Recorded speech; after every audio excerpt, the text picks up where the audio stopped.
फर्जी शिक्षक और सैलरी लेने के मामले में जिन अनामिका के नाम पर पूरा हंगामा मच गया, वो असलियत में उस विभाग में नौकरी ही नहीं करती हैं। और हमारे साथ अनामिका जी खुद मौजूद हैं इस वक्त, जो कि पहली बार ठीक से अपने पूरे सीक्वेंस में बताएंगे कि आखिरकार क्या हुआ था। अनामिका जी, ये बताइए, जो ये पूरा मसला हुआ उसमें आपको क्या लगता है क्या हुआ? सर, मेरे अभिलेखों का दुरुपयोग किया गया है। अच्छा, कैसे आपको पता लगा? मीडिया के माध्यम से पता चला। नहीं, जब अनामिका नाम आया कि अनामिका नाम की टीचर कई सालों से फर्जी तनख्वाह निकाल रही, नौकरी कर रही, तो आपको पहली बार शक कैसे हुआ? न्यूज सुन रहे थे, लग रहा था कि कहीं मेरे बारे में तो नहीं बात हो रही है, लेकिन कंफर्म नहीं थे। तो कंफर्मेशन ये कैसे हुआ आपको? सर, न्यूज़पेपर में देखा, अब याद नहीं है कि दैनिक जागरण में देखा या अमर उजाला में देखा। जहां से मैंने बीएड किया है वहां की फोटो उस पर चस्पा थी, उससे मुझे पता चला कि ये मेरे बारे में ही बात की जा रही है। फिर मैंने अपने हस्बैंड से इस बात से कंसल्ट किया। फिर हम लोगों ने सोचा अब आगे क्या कार्रवाई की जाए। तुरंत अपने जो है सारे प्रपत्रों के साथ में और बीएसए ऑफिस में जाकर के हम पहुंचे और वहाँ पे हम सर से मिले। सर को बताया कि हमारा पक्ष क्या है, अपना पक्ष रखा। तो क्या बीएसए की तरफ से क्या कहा गया? उन्होंने यही कहा कि आप बिल्कुल निश्चिंत रहिए, आप सामने आ गई हैं और इसमें जिसने भी ये किया है उसके ऊपर कार्रवाई की जाएगी, उसे पकड़ा जाएगा। आप एक एफआईआर दर्ज करवा दीजिए, उसके बाद में उसकी एक कॉपी हमें दे दीजिए। तो ये जो प्रपत्र, आपके जो डॉक्यूमेंट्स इस्तेमाल हुए, कैसे, क्या लगता है कि क्या, किस लिए आपने डॉक्यूमेंट दिए थे, कब दिए थे और क्या हुआ था? सर, ये जुलाई 2017 में वांड निकला था कस्तूरबा गांधी आवासीय विद्यालय में। तो नौकरी की आवश्यकता थी, तो इसलिए मैंने फॉर्म भरा। कई जगह से भरा कि पता नहीं यहाँ से ना आए वहाँ से आ जाए, वहाँ से ना आए वहाँ से आ जाए। तो 5 जगह से मैंने फॉर्म भरा, मिर्जापुर, सुल्तानपुर, जौनपुर, बस्ती और लखनऊ। तो सब जगह से काउंसलिंग लेटर भी आया मेरे लिए। बट ये हुआ कि उस समय प्रेगनेंसी थी और मेरा फर्स्ट बेबी ड्यू डेट से 1 मंथ पहले ही हो गया सीजर से। तो इस केस में ज्वाइन कर ही नहीं सकते थे, तो मैंने ये विचार त्याग दिया कि मुझे अब करना है। यानी उसके बाद कहीं से डॉक्यूमेंट गायब हुए, क्या कोई अंदाजा लग पाया इन 5 जिलों में से कहां से गायब हो सकते हैं? क्योंकि डॉक्यूमेंट्स आपने देखे होंगे, थोड़ा सा कोई अंदाजा लगा? सर, ये तो हम अपने तंत्र पे भरोसा करके दिए थे कि मेरे अभिलेखों को संभाल के रखा जाएगा। अब ये तो उनकी जिम्मेदारी है, वो जाने कहाँ से गायब हुआ, कैसे गायब हुआ। यूपी एसटीएफ इसमें जांच कर रही है। बहुत से ऐसे मामले आए हैं कि लोगों के कागजातों का इस्तेमाल किया, असली कागजातों का, और लोग नौकरी कर रहे हैं। क्या लगता है कि आपको बड़ा नेटवर्क कोई काम कर रहा है इसमें? हो सकता है। और शिक्षा विभाग के अधिकारी भी शामिल होंगे, वरना उनकी इच्छा के बगैर ऐसा नहीं हो सकता। हो सकता है।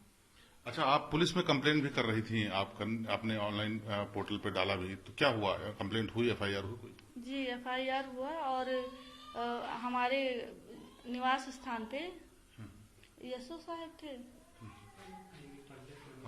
कोई पुलिस अधिकारी गए? हाँ, कोई पुलिस अधिकारी थे, 4-5 लोग थे, तो वो लोग तहकीकात करने के लिए आए थे।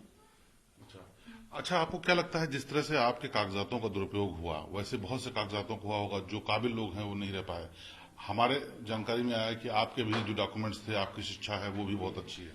जी, बिल्कुल हुआ होगा। जैसा मेरे साथ हुआ वो दूसरों के साथ भी हुआ होगा। अच्छा, अब आप क्या चाहती हैं?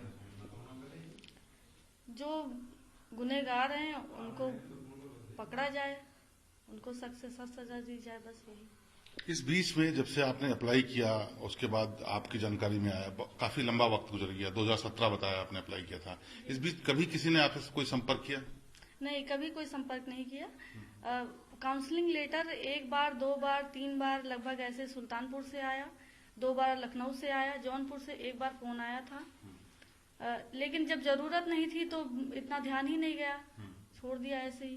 तो आपने जो नौकरी अप्लाई की थी वो किस सब्जेक्ट के लिए और किस क्लास के लिए थी? विज्ञान के लिए, पूर्णकालिक शिक्षिका विज्ञान। उसके बाद आपने फिर कोई और अप्लाई किया, कहीं और नौकरी पे की नहीं? सर, उसके बाद बच्चा मेरा छोटा था, मैं उसकी देखभाल में अपनी पारिवारिक जिम्मेदारियों में व्यस्त थी। उसके बाद में सेकंड प्रेगनेंसी हो गई, बेटा हो गया। तो फिर उसके बाद मैंने ये सोचा कि अब जब बच्चे बड़े हो जाते हैं उसके बाद ही हम कहीं अप्लाई करेंगे। अच्छा, जिस दौरान आपने एग्जाम के लिए अप्लाई किया था, क्या कभी उस दौरान भी किसी ने संपर्क किया हो आपसे कि डॉक्यूमेंट ले ले या धोखे से आपके कोई फोटो कॉपी कर ले, या वहां पर किसी ने कोई निकलवाने, कुछ संदिग्ध लगा था आपको? नहीं नहीं सर, बिल्कुल नहीं, कहीं कुछ नहीं, हम और मेरे हस्बैंड बैठ के लंच कर रहे थे तो टीवी पे देखा, ऐसा न्यूज चल रहा था।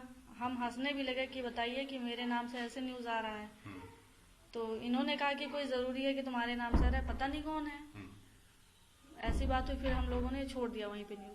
और बाद में जो है जब न्यूज़पेपर में पढ़ा तो फिर पापा का नाम दिया हुआ था। फिर सोचने लगे कि शायद कहीं मेरे बारे में तो बात नहीं कही जा रही है, लेकिन एक नाम की मतलब लड़कियां और उनके पिता का नाम कई बार सेम हो जाता है, कई बार ऐसा हो जाता है। तो फिर हमने सोचा कि हो सकता है कि कुछ और हो।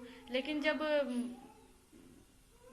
किस डेट में आया था, डेट नहीं याद है सर, वो अमर उजाला में या दैनिक जागरण में मैंने जब पढ़ा, पूरा रोल नंबर के साथ में दिया हुआ था, तब फिर हम अपने हस्बैंड से बोले कि ये मेरे बारे में ही कहा जा रहा है। यानी गड़बड़ी इसमें ये हुई कि आपके कागजातों को लिया गया, फोटो किसी और की चिपकाई गई, कोई और अनामिका बन करके आपकी जगह नौकरी करने लगा और वो सैलरी ले रहा था। जी बिल्कुल बिल्कुल, यही चीज हुई है। तो ये बड़ी हैरान करने वाली बात है कि शिक्षा विभाग में इस तरह का खेल चल रहा था लगातार। ये भला हो कि अनामिका हिम्मत करके सामने आई और उन्होंने बताई ये बात कि उनके कागजों का इस्तेमाल हो रहा था, जिससे ये भी साफ हुआ कि इनकी गलती नहीं बल्कि किसी ऐसे नेटवर्क की गलती है जिसमें तमाम लोग शामिल हैं। हमारे साथ उनके पति भी हैं, उनसे भी एक बार बात करते हैं एक लाइन। दुर्गेश जी बताइए कि जिस तरह से मामला सामने आया कितना शॉकिंग है आपके लिए? जी भाई साहब, हम लोग अपने आप को कहीं से स्टैंड नहीं कर पा रहे हैं कि हम किसी से मिल सकें। सामाजिक दृष्टि से, पारिवारिक दृष्टि से हम लोग कहीं स्टैंड नहीं कर पा रहे। लेकिन आपकी तो कोई गलती है नहीं। सही कह रहे हैं साहब, लेकिन कोई पढ़ता है लिखता है तो नाम रोशन करने के लिए, नाम जहन्नुम डालने के लिए नहीं। और मेरे साथ आज सामाजिक दृष्टि से वो हो गई कि जिसकी कोई हैसियत नहीं, सामने खड़ा वो हमको ताना मारता है। नहीं, लेकिन आपने तो बड़ा हिम्मत का काम किया कि ऐसी जो गड़बड़ी चल रही थी उसको खुलासा किया। लोग ये मान रहे थे कि कोई अनामिका शुक्ला है जो कि लोगों को फ्रॉड बेवकूफ बना रही हैं, डिपार्टमेंट को बेवकूफ बना रही हैं, लेकिन इसमें तो निकल के आया कि अनामिका के नाम से फ्रॉड हो गया। आप सही कह रहे हैं भाई साहब, हम लोग बहुत प्रयास किए, अपने आप को बहुत स्टैंड किए, हम आए, लेकिन जैसा देखा जा रहा है विगत कल रात में ही मेरे तो जो आवास है मेरा, उसको छावनी तब्दील कर दिया गया था। रात में हम लोग सो नहीं पाए, रात 2:30-3 बजे तक इन्वेस्टिगेशन चली। पता चला लखनऊ से टीम आई है, कहाँ से टीम आई है।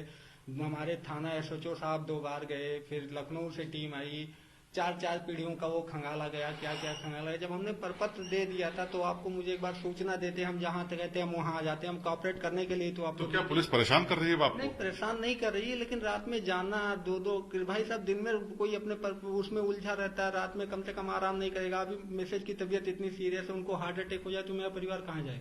बिल्कुल सही कह रहे हैं। तो पुलिस क्या जानना चाहती है? आपने तो सारे कागजात दे दिए और उसके बाद एफआईआर दर्ज हुई है क्या? एफआईआर हमने ऑनलाइन करा दी थी, आगे के संज्ञान हमारे पास नहीं कि दर्ज हुई कि नहीं। अच्छा, अब आगे के लिए पुलिस ने क्या कहा है आपसे? अभी आगे के लिए पुलिस हमसे कुछ नहीं की भाई साहब।